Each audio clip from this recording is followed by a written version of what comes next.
Hello అండి, welcome to flavours of our kitchen. కూరలోని కరివేపాకును చూస్తే చాలా మందిని తీసి పక్కన పెట్టేస్తాం. తాలింపులకు మాత్రమే వాడే కరివేపాకు వల్ల జుట్టు రాలడం తగ్గి నల్లగా ఒత్తుగా పెరగడానికి సహాయపడుతుంది. ఈరోజు కరివేపాకుతో పులుసు ఎలా తయారు చేసుకోవచ్చో చూద్దాం.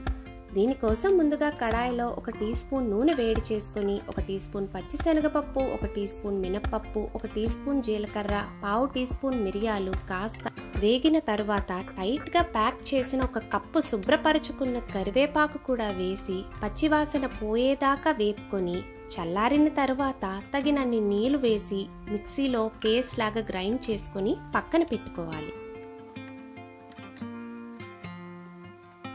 ఈలోపు కడాయిలో 2 టేబుల్ స్పూన్ల నూనె వేడి చేసుకుని 1/2 టీ స్పూన్ ఆవాలు, 1/4 టీ స్పూన్ మెంతులు, 10 వెల్లుల్లి రెబ్బలు, 10 చిన్న ఉల్లిపాయలు వేసి ఉల్లిపాయలు కాస్త మగ్గేంత వరకు వేపుకొని చిన్న ముక్కలుగా కట్ చేసుకున్న 1 టొమాటో, ఉప్పు, 1 టీ స్పూన్ కారం వేసి టొమాటోస్ని మగ్గనివ్వాలి.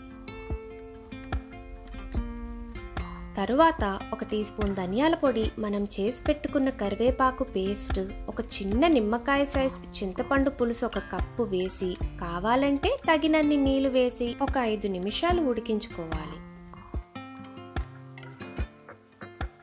దించే ముందర 1 టీ స్పూన్ బెల్లం వేసి మిక్స్ చేసుకొని స్టవ్ ఆఫ్ చేసి సర్వ్ చేసుకుంటే మన కరివేపాకు పులుసు రెడీ.